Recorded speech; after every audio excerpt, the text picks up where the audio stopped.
¿De qué nos ha estado hablando el hermano Marcos durante todo este periodo de tiempo? Fundamentos, ¿verdad? Fundamentos. No son fundamentos de fútbol, no son los fundamentos de construcción, sino que son los fundamentos de la palabra de Dios. Y él ha estado haciendo un excelente trabajo recordándonos a muchos de nosotros, a otros, conociéndolo por primera vez, todo lo referente a lo que tienen que ver los fundamentos bíblicos. Nos ha hablado de la palabra de Dios, nos ha hablado del Espíritu Santo, nos ha hablado de la iglesia y va a continuar haciendo esto durante el transcurso de este año. Lo que quiero hacer ahora, hermanos, es no predicarles, no enseñarles, sino compartirles. Y hacer básicamente lo que a veces en los libros se les llama un apéndice, ¿verdad? ¿Saben lo que es un apéndice? No el que andan ustedes llevando ahí lleno de comida o a saber de qué, de semillas de chile, ahí se van las semillas de los chiles, sino una forma práctica. A veces cuando algo no está totalmente escrito en un libro, vamos al apéndice para aclarar ciertos conceptos, para aclarar ciertas cosas o cosas prácticas, cómo aplicar lo que nosotros hemos visto. Y el hermano Marcos muy bien nos ha estado explicando todo lo referente a los fundamentos y Dios le ha estado utilizando a través de ellos y recordándonos. Pero el día de hoy lo que vamos a ver un poco es cómo aplicar eso, cómo traerlo a la práctica y los errores que a veces estamos cometiendo al dejarlo en nuestro conocimiento y no llevarlo a la práctica. Tenemos tres enemigos en esta tierra. Tenemos tres enemigos grandes. Uno es Satanás, el otro es el mundo y el otro es nuestra carne. A veces la culpa no es Satanás, a veces la culpa no es el mundo, a veces la culpa es mi carne, a veces la culpa es el mundo, a veces el tentador es Satanás. Tenemos esos tres enemigos con los cuales tenemos que estar luchando una batalla. La palabra de Dios habla de una batalla espiritual que se refleja en nuestra condición física. Pero para esta lucha Jesucristo, cuando vino a la tierra y se fue, no nos dejó solos y nos dejó tres herramientas. Aquí les vamos a llamar los tres amigos, como los de la película. Según una película que dieron hace como 100 años. Los tres amigos. Esos tres amigos son la Biblia, la iglesia y el Espíritu Santo. El hermano Marcos nos ha hablado extensamente de cada uno de ellos, nos ha dado todo ese fundamento. Lo que vamos a hacer el día de hoy es ver una forma práctica cómo vivir arraigados a esos amigos, a esas herramientas, a esas herramientas que Jesucristo nos dejó, que Dios nos ha dado. Vamos a hablar esta mañana de esos tres amigos, hablaremos de la palabra, les dije, de la iglesia y del Espíritu Santo. Todos nosotros queremos una vida plena, una vida realizada. No creo que alguno de ustedes quiera vivir mal. Todos, ya sea de una forma física, ya sea de una forma espiritual.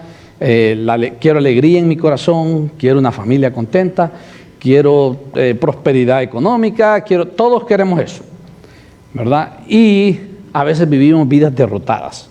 A veces vivimos vidas derrotadas. Debemos de entender que Dios no nos dejó solos en este mundo y que el estar cerca de estos tres amigos nos da a nosotros una vida plena. No hay nada más, fíjense bien, que Dios nos haya dejado que estos tres amigos. Alguien me podría decir, hermano, pero el Señor nos dejó la fe. Y alguien me dice, oh, que sí, porque necesito fe para agradar a Dios. Pero la palabra de Dios dice que la fe viene por el oír. ¿Y el oír qué? La palabra de Dios. El fundamento básico es la Escritura. El fundamento básico es la Escritura, aún para tener esa fe que necesitamos. Alguien me puede decir, pero hermano, el Señor nos dejó la familia. Yo tengo mis hijos para tener un balance, me dejó mi esposa, Dios me ha dado mi papá, mi mamá. Si yo soy un hijo de Dios, podría decir que mi familia es parte de la iglesia, porque ellos tienen al Espíritu Santo y se conocen a Cristo. Pero si se lo notaron, y ya alguien le está hablando a la familia, y si lo notaron, también hay personas que detestan a Dios, no quieren nada con Dios y tienen familia. Entonces la familia no es algo que Dios me ha dejado, es mi primer ministerio, es el primer ministerio al cual yo tengo que alcanzar, pero no es una herramienta que Dios me ha dado. Algunos de ustedes pueden no tener ni una tan sola familia por casos de la vida, Y eso no quiere decir que Dios a usted no le dio a Dios una herramienta. La familia no es. Es, de nuevo, la palabra de Dios, la iglesia y el Espíritu Santo.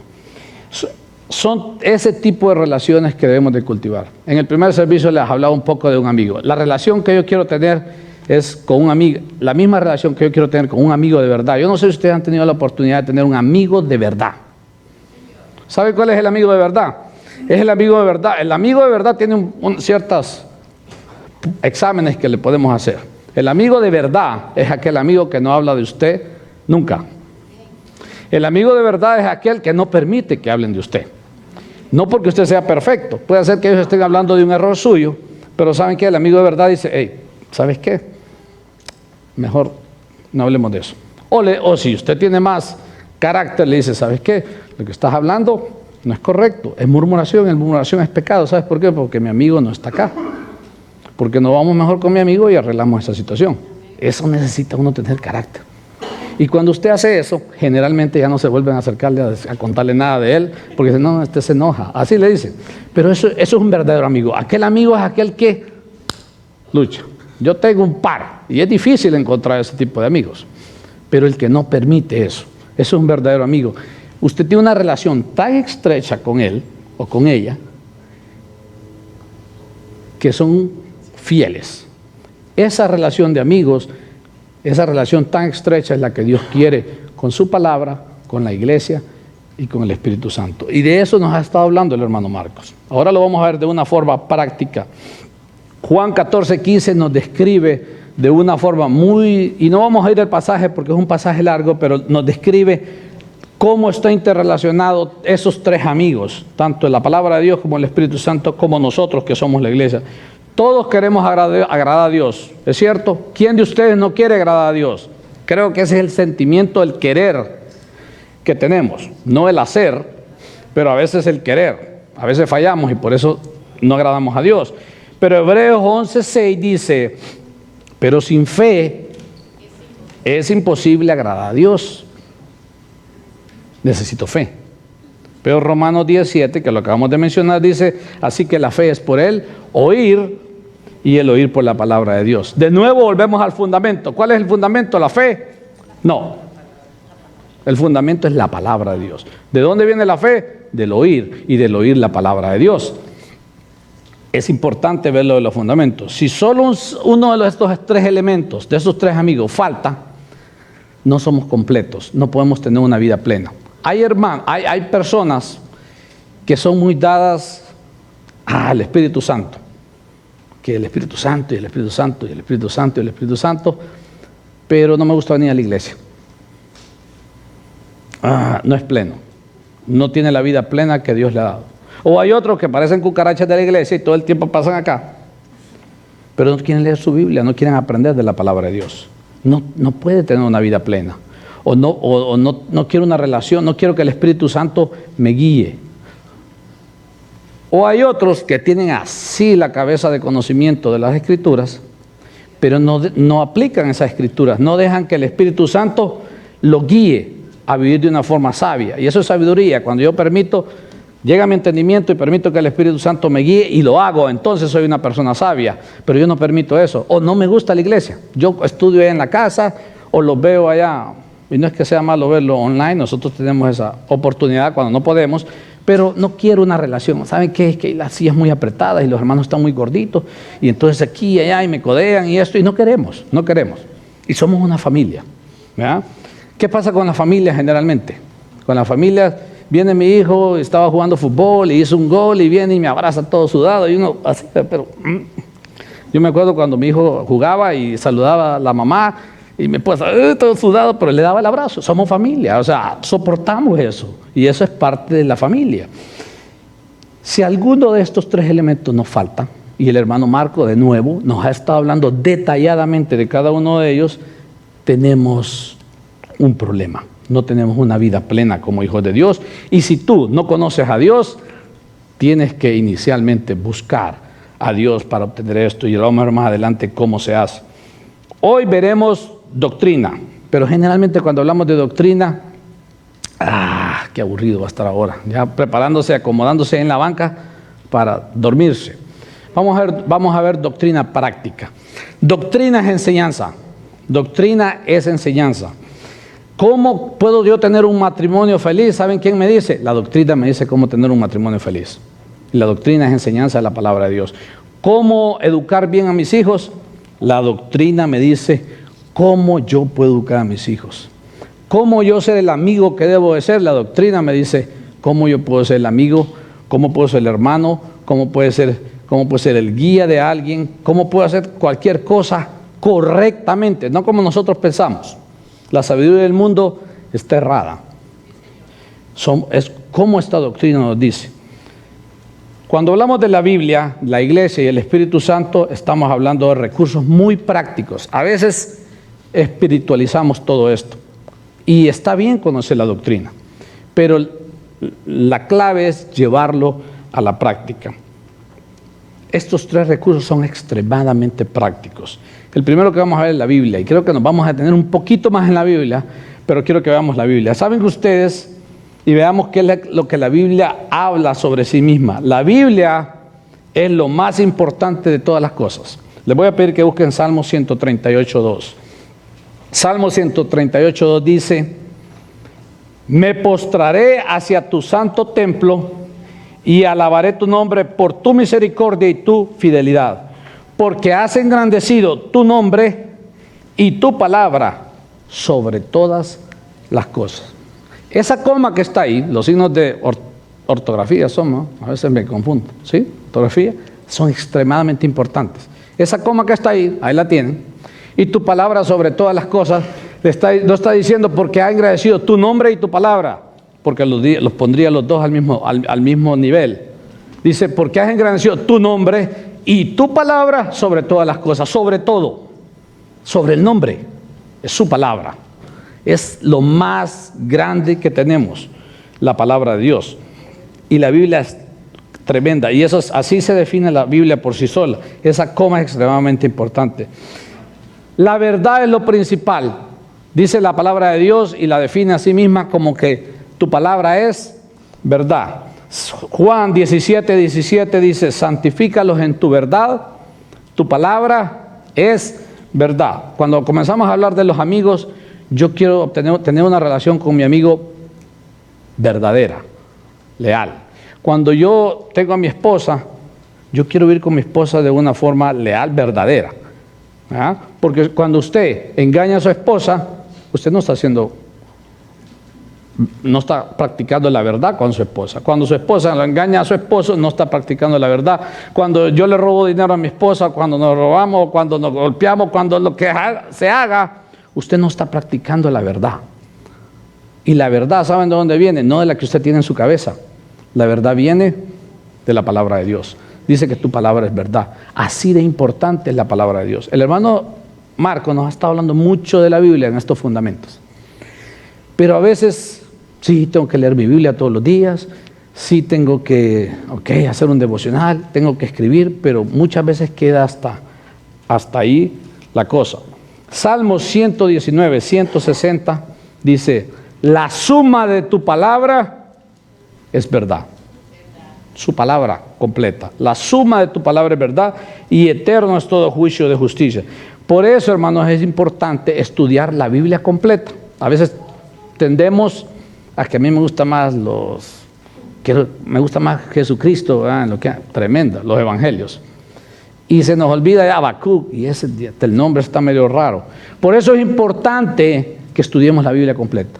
Toda la Biblia, y yo no sé si David lo dijo en este servicio, no puse atención, el primer servicio hablaba que toda la Biblia es para nosotros. No ha sido escrita directamente a nosotros, ¿verdad? Pero sí podemos ser bendecidos a través de ella. Toda la palabra, ¿verdad? Toda la palabra es inspirada por Dios y útil, y ya conocen el versículo. Entonces, toda la palabra completa.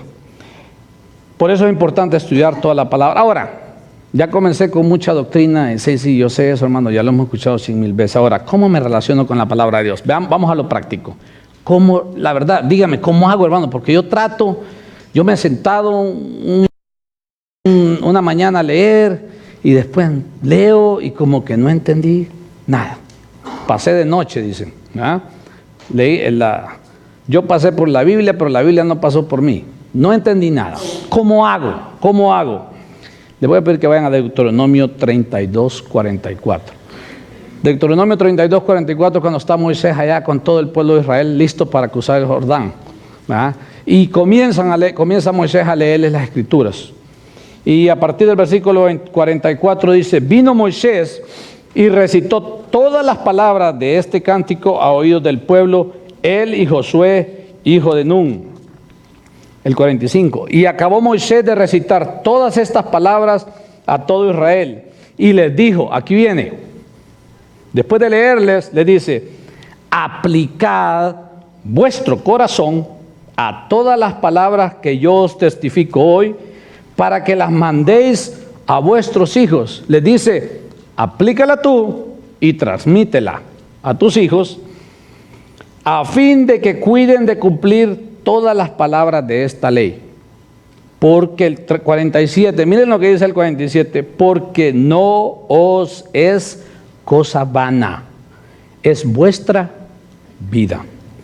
Y por medio de esta ley haréis prolongar vuestros días sobre la tierra a donde vais, pasando el Jordán para tomar posesión de ella. Moisés la lee a todo el pueblo y le dice luego: aplíquenla, aplíquenla. Sí, hermano, ya he escuchado también eso de aplíquenla, pero no me resulta. Les quiero dar un ejemplo.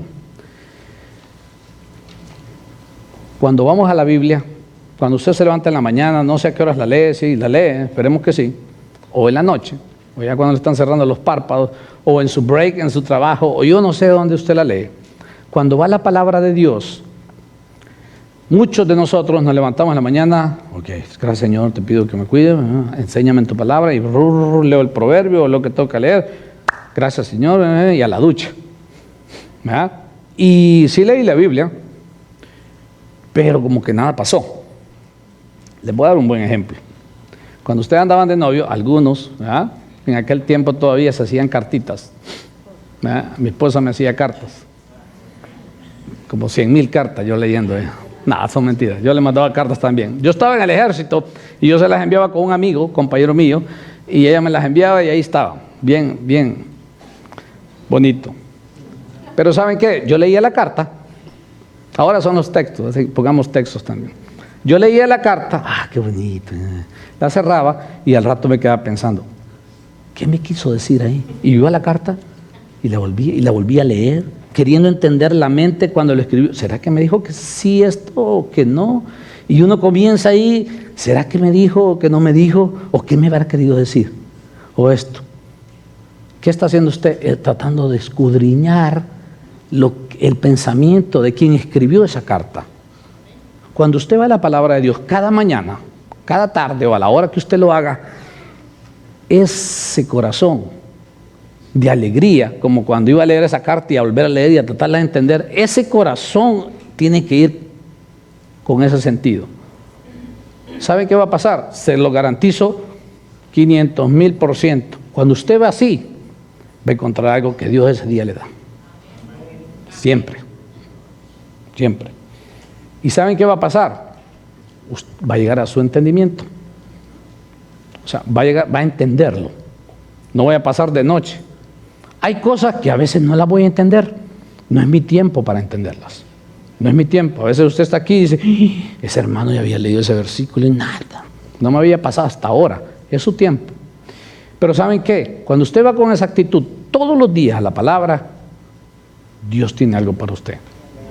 ¿Y sabe qué es lo mejor de todo? Que llegó a usted. Ahora, aquí viene la parte del beneficio. Hoy vamos a la responsabilidad. El lío en el que está usted ahora es que ya llegó a su entendimiento. Ahora su responsabilidad es vivir conforme a eso que Dios le mostró. Cuando usted hace eso, cada día usted tiene una relación con la palabra de Dios. Leer una relación con la palabra de Dios no es leerla todos los días. Ahí no les dijo a Moisés: y entonces ¿cómo van a hacer? Leanla todos los días o métansele debajo del brazo y ensúciela ahí si no se puso desodorante, o haga esto, o haga lo otro. No le dijo eso Moisés. Moisés les dijo: aplíquenla. Pero para aplicar algo hay que entenderlo. Entonces, ¿Cuál es la relación con la palabra de Dios que debemos de tener? Propóngase en su corazón ir con esa actitud a buscar a Dios. No a conocer de Dios, a buscarle. Y le va a conocer. Esa es la relación con la palabra de Dios. Cuando yo llego con esa actitud, con ese deseo, y no, hay que leerla, porque el hermano dijo que había que leerla, ni modo. Y si no, me va a caer un rayo, y están cayendo muchos rayos últimamente. No sirve, mejor no la lea. Mejor no la lea. Hasta que usted tenga la actitud correcta para hacerlo. Vaya hoy a su casa. Oiga bien, vaya hoy a examen. Vaya hoy a su casa y hágalo. Y va a decir, qué bárbaro, hermano, tenía razón. Le voy a dar $100,000 al que no le pasó nada. No tengo, así que lo voy a deber. Garantizado, garantizado. Esa es la relación con la palabra de Dios. Es la relación. Le voy a decir algo, si tengo una vida muy ocupada para hacer ejercicio, por lo que veo, muchos de ustedes les gusta ir al gimnasio. Si tengo una vida muy ocupada para ir al gimnasio, ¿saben qué es la realidad? No me interesa hacer ejercicio.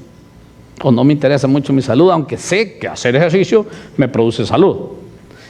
Si tengo una vida muy ocupada para estar tiempo con mis hijos, la realidad es que no me interesan mucho mis hijos. Y yo sé, no, hermano, no diga eso, porque a mí sí, yo trabajo 10 horas para darles a ellos. Hay que evaluar ese interés. Si tengo una vida extremadamente ocupada para ir a la palabra de Dios, a usted no le interesa la palabra de Dios. Y es duro, pero es la realidad. Me ha pasado a mí, me pasa algunos días, estamos haraganes y el día muy ocupado y perdemos el interés. Pero cuando proponemos en nuestro corazón ir con ese deseo, pruébelo. No le digo nada, pruébelo. Y se dará cuenta que usted va a comenzar a tener una vida plena. Se va a dar cuenta, ya lo vamos a ver más adelante, que el Espíritu Santo va a comenzar a dejarle controlar. Usted va a permitir controlar al Espíritu Santo su vida. Se va a dar cuenta que se va a gozar aquí y no se va a quejar por el gordito, por aquí, por el hermano aquí que canta como que es lora y aquí. No, se va a gozar. Y ya lo vamos a ver más adelante, la relación entre todo este fundamento. Uno debe de buscar a Dios, y el hermano Marco nos lo ha dicho muchas veces, persistentemente. Uno debe de buscar a Dios persistentemente. No es fácil. No es fácil. Y yo creo que todos ustedes lo han probado. No es fácil. Nuestra naturaleza no es fácil. Yo le oro a Dios todos los días que ponga en mí tanto el querer como el hacer, porque sé que a veces no quiero el hacer.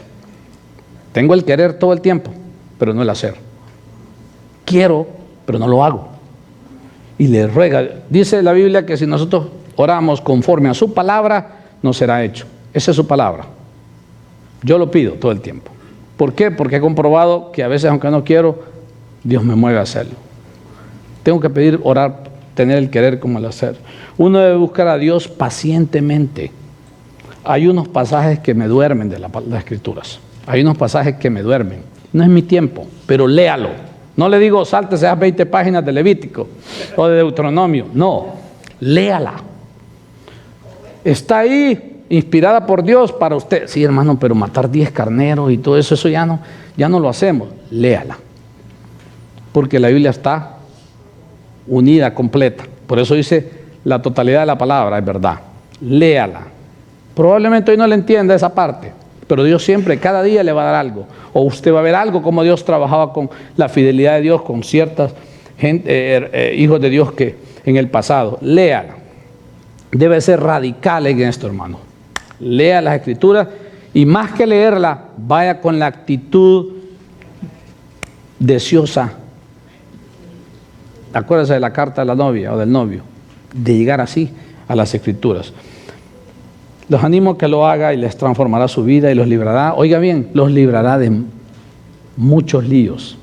Yo sé que muchos de ustedes, como yo, nos hemos metido en unos líos que digo ahora, si no hubiera hecho eso, estaría ahorita, mi mamá tiene un dicho que dice, mi vida sería color de rosa, o sea, tranquila. Pero a veces estamos sufriendo consecuencias de cosas que hicimos simple y sencillamente, ¿saben por qué? Porque yo tomé mi decisión y no tomé la decisión y no tomé el consejo de lo que la Escritura me dice. Nos va a librar de caer de dar el paso malo, Te animo a que lo hagas. Transformará tu vida y te librará de muchos, muchos líos. ¿Saben qué? Solo tiene 1189 capítulos. Y si usted lee 15 minutos al día, por un año, usted leyó la Biblia completa. A un paso regular. ¿Ah? Yo soy medio lento para leer, pero si yo lo puedo hacer, ustedes lo pueden hacer. No hay nada más cristiano, oigan bien, no hay nada más cristiano que pensar. El cristiano piensa. Si usted no piensa, o sea, cuando me refiero a pensar es cuando tiene una decisión que tomar. No hay nada más cristiano que pensar. Muchas veces no actuamos como hijos, como cristianos, porque tomamos una decisión. Y no sé cómo no vi eso. No hay nada más cristiano que pensar, y no hay nada más cristiano que pensar bíblicamente. ¿Qué significa eso? Que antes de yo tomar X decisión, cualquier cosa de mi vida, yo la voy a pensar, y la voy a pensar tomando en cuenta el consejo o la orden de las Escrituras. ¿Cómo va a hacer esa acción? Probablemente le garantizo que a veces va a pasar por un montón de turbulencia por haber tomado la decisión de la palabra de Dios. Me llaman a la oficina porque no sé qué va a hacer, y uno va pensando, ¿qué me va a decir el jefe? Me irán a correr por esto porque cometí un error o lo que sea, y va uno, mejor le digo una mentira. ¿Ah? ¿Sí o no? Y ahí vamos nosotros maquinando. Yo sé, Señor, tú sabes que mi familia tiene necesidad. Y la mentira se la damos al Señor para que nos ayude. Y ahí voy.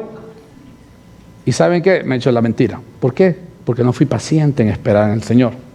Si yo decido no mentir, probablemente me van a despedir. Y voy a pasar una situación difícil. Pero le garantizo, y yo no, la Biblia le garantiza bendición. Bendición. Le garantiza bendición. Y va a sufrir por un rato, probablemente, si fue un error suyo. José, haciendo lo correcto, si leen la Biblia, sufrió, y por años. Daniel sufrió, Moisés sufrió, y pueden leer las Escrituras y darse cuenta de todo lo que sufrieron, pero decidieron seguir la verdad, y la verdad los hizo libres.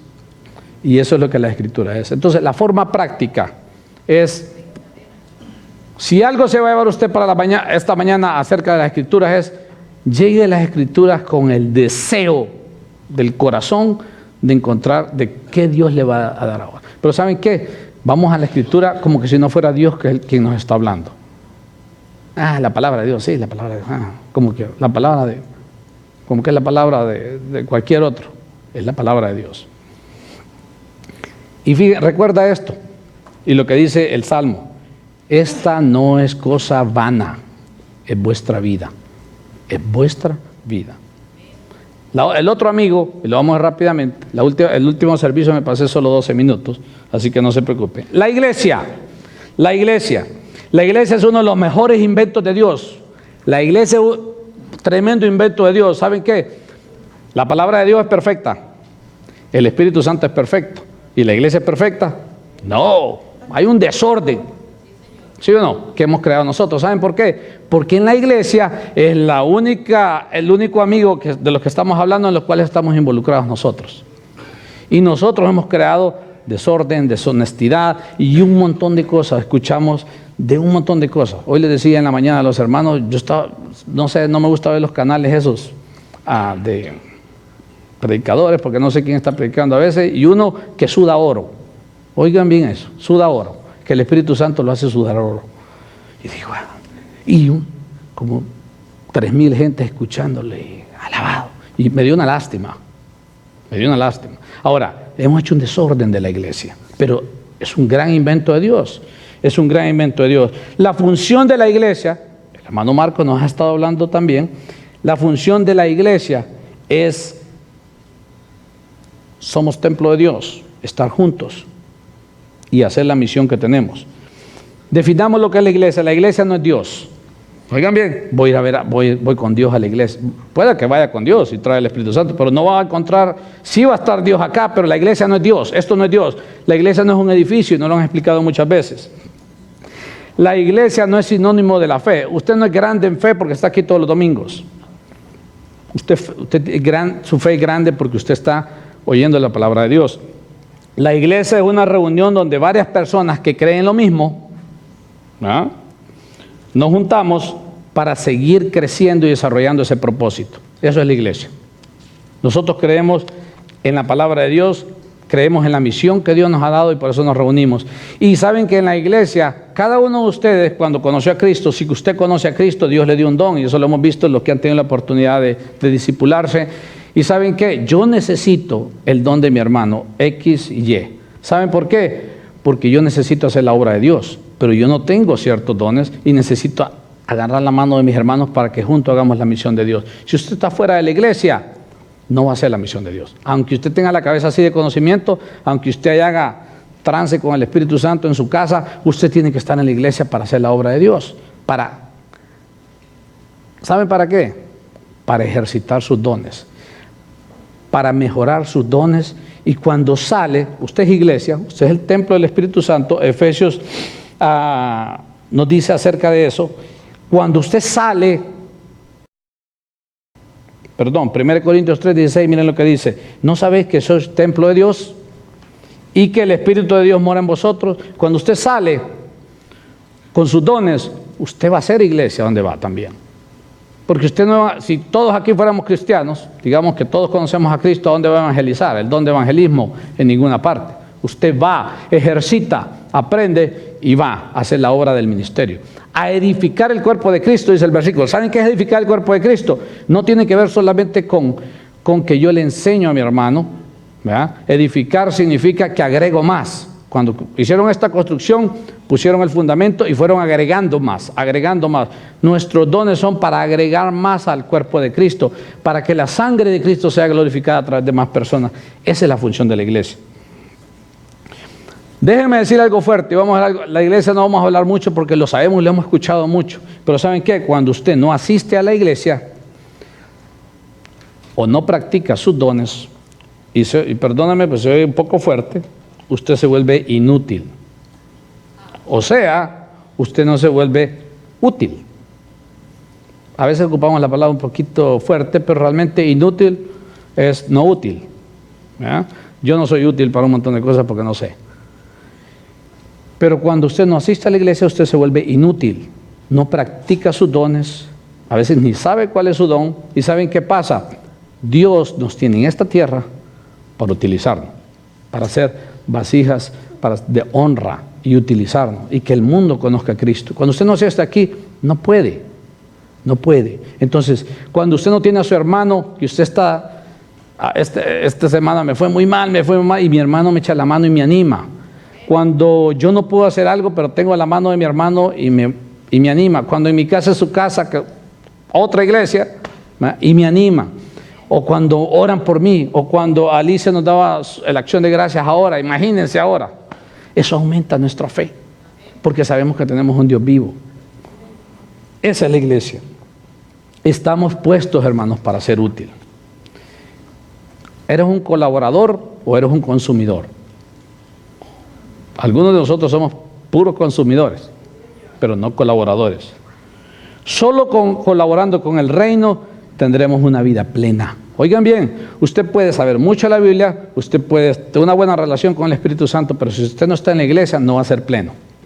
Porque Dios nos ha dejado, y la creó la iglesia, la creó Dios. Y lo último que vamos a ver es el Espíritu Santo. Para muchos, esta es una cuestión difícil, el Espíritu Santo, porque muchos han hecho del Espíritu Santo algo místico. El Espíritu Santo es una persona. El Espíritu Santo no lo hace sudar oro, como dice ese pastor. El Espíritu Santo no lo hace entrar en trance. El Espíritu Santo no. El Espíritu Santo lo que hace es que cuando usted está en la palabra de Dios, lo guía, lo mueve, lo que explicamos con la palabra de Dios. Hay cristianos, los cristianos caemos en varios grupos, y creo que todos nosotros estamos en determinado grupo. Hay unos que son los carismáticos, que todo el Espíritu, nada de Biblia y nada de iglesia. Hay otros que mucha Biblia, y el Espíritu no. Hay otros que somos conservadores. Yo no sé por cuál, porque hay unos que se ponen como muy locos y otros que no. Entonces prefiero mejor mantenerme al margen. Los tres elementos son primordiales. El Espíritu Santo es una persona, no es un montón de manifestaciones. ¿Y saben qué? Hay manifestaciones. Y cuando hay una manifestación en la vida es porque alguien ha permitido el control del Espíritu Santo. Romanos 8:1 dice: Ahora pues, ninguna condenación hay para los que están en Cristo Jesús, los que no andan conforme a la carne, sino conforme al Espíritu. El Espíritu, ¿saben cuál es la función? Una de las funciones del Espíritu, la función del Espíritu es combatir la carne. Ustedes actúan y yo actuamos de dos formas, o por el Espíritu o por la carne. Y dice, hay personas que dicen, que lo que usted come es lo que sale, ¿verdad? Y si usted come más carne, y su hermanito le vino aquí y yo le salgo mal, andaba carnívoro ese día. Y si le salgo espiritual, es espíritu. No es fácil, no es fácil. No es fácil porque yo no soy fácil, ni mis hermanos son fáciles, ni mi compañero de trabajo son fáciles, somos diferentes. El día que entendamos, hermanos, que cada uno de nosotros somos diferentes y que no todos son como yo, ni todos como usted, y que quien lo hizo fue Dios, y quien creó ese carácter y esa forma de ser jovial, y que el otro es cara larga y el otro es acá, lo creó Dios. Entonces vamos a poder dejar que el Espíritu trabaje en la iglesia, en la palabra de Dios. Romanos 8:5 dice, porque los que son de la carne piensan en las cosas de la carne, pero los que son del Espíritu, en las cosas del Espíritu. La palabra pensar habla de meditación profunda. El sistema de valores. ¿Saben cómo trabaja esto? Todos conocemos los frutos del Espíritu, Gálatas. El fruto del Espíritu es amor, gozo, paz, paciencia, benignidad, nos los podemos de memoria. Pero ¿saben qué? Yo no puedo venir y decir, de hoy en adelante voy a ser más paciente con mi hermano. No, eso no funciona. El fruto del Espíritu no lo intenta usted. No funciona, y pruébelo. Y se da cuenta que al ratito perdió la paciencia. Porque me llegaste hasta aquí, dicen, y ya. Perdió la paciencia. ¿Saben cómo funciona? El fruto del Espíritu es fruto del Espíritu, no mío. Cuando yo voy a la palabra de Dios, lo que les explicaba al principio, y soy movido, y Dios me habla, y soy movido a comportarme, a actuar como Dios me manda, ¿saben qué va a salir? El fruto del Espíritu. Y uno dice, wow, qué amoroso le hablé yo, que soy tan aquí y allá. Oh, qué paciente, ¿qué me está pasando? Ups, perdón, muy paciente, muy paciente. Es fruto del Espíritu. Entonces, hermanos, es práctico. Realmente ese fundamento es muy práctico, pareciera muy teológico, pero es lo más práctico. ¿Saben qué necesito? Es desearlo. Desearlo. ¿Cómo voy a ser lleno del Espíritu Santo? Porque hablamos mucho de la llenura del Espíritu Santo. ¿Cómo voy a ser lleno? Efesios, para terminar, Efesios 5, 17, 18 dice, y todos conocemos este versículo, dice, por tanto no seáis insensatos, sino entendidos de cuál sea la voluntad del Señor. No os embriaguéis con vino, en lo cual hay disolución, antes bien sed llenos del Espíritu. No, hermano, no se preocupe que yo no tomo vino. Está ocupando el vino como un ejemplo, pero ustedes se embriagan o yo me embriago de otra cosa diferente, a veces que no es el Espíritu Santo, y por eso sale mi carne. Hablando entre vosotros. Ahora, ¿cómo vamos a ser llenos del Espíritu Santo? Primera cosa, vamos a glorificar a Dios. Glorifiquemos a Dios. Hablando entre vosotros con salmos, con himnos, con cánticos espirituales, cantando y alabando al Señor en vuestros corazones. Podemos estar cantando aquí y los hermanos aquí pueden estar haciendo un gran esfuerzo por llevarnos en la adoración, pero tengo que hacerlo de corazón. Y otra forma de yo ser lleno del Espíritu Santo, dando gracias, dice el versículo 20, dando siempre gracias por todo al Dios y Padre en el nombre de nuestro Señor Jesucristo. ¿Qué significa? Debo dar gracias por todo. Probablemente algunos de ustedes están pasando por una situación difícil ahorita. Pero ¿cuál es mi actitud? ¿Qué dice Dios? Que me sienta privilegiado cuando esté en situaciones difíciles. Debo de tener una actitud correcta. Cuando yo hago eso, ¿saben qué pasa? ¿Qué viene a mí? Un fruto del Espíritu que se llama paz. Entonces, ¿cómo vamos a ser llenos del Espíritu Santo? No es que poniéndome loco, no. ¿Saben cómo voy a ser lleno del Espíritu Santo? Voy a ser lleno del Espíritu Santo cuando yo dejo que la palabra de Dios actúe en mí y yo actúe sabiamente en mi diario vivir. El resultado va a ser el fruto del Espíritu Santo. Es fácil. Bueno, en teoría. Va a ser difícil, pero con fe lo hacemos. Le garantizo algo, pruebe en una área de su vida, pruébelo. ¿Y sabe cuál va a ser el resultado? Su fe va a ser mayor. ¿Por qué? Porque si usted decide obedecer a Dios, y eso le va a traer un montón de problemas, un montón de baches aquí, pero cuando haya pasado, va a decir usted, ¡wow! Entonces usted se va a dar cuenta que tiene un Dios vivo y su fe va a ser aumentada. Lean la vida de José, lean la vida de Daniel y de todos esos héroes de la Biblia. Entonces mi fe va a ser. Mi fe no es voy a creer en Dios. No, yo voy a creer en Dios. Eso no es fe. Fe dice que debemos de probar la fe. Probar la fe es cuando decido obedecer la palabra y radical, decido obedecerla, paso por toda la situación difícil y ya cuando he pasado y cuando la tormenta ha pasado, ¡wow! Eso es la fe. Cuando ya terminó la tormenta, ¿saben qué pasó? Ya no tengo fe, porque Dios da la fe que necesitamos. Ya ahorita necesito fe para otro problemita, pero ya sé que tengo un Dios vivo y yo soy y me convierto en un hombre y un hijo de Dios que voy a hacer lo que sea por Dios. Hermanos, practiquemos la amistad con esos tres amigos, con la palabra de Dios, con la iglesia. Gócese con sus hermanos, gócese, porque ¿sabe qué? Hay gente que no tiene la bendición de estar aquí, y no estoy necesariamente hablando de este lugar, de un lugar donde podamos alabar y adorar a Dios. Oremos. Gracias, Padre Celestial, por esta mañana. Gracias por la bendición, Señor, que tú nos has dado. Gracias, Padre Celestial, porque tú no nos has dejado solos. Te pedimos, Señor, que estés en control y que cada uno de nosotros, Señor, tenga el deseo de permitir, Señor, ser controlados por el Espíritu tuyo, Señor. Gracias te damos y te pedimos que al salir de este lugar, Señor, podamos ir animados, Señor, para poder practicar, Señor, lo que tú nos has dado, Señor. Quédate con nosotros y te damos gracias. En nombre de Cristo Jesús. Amén.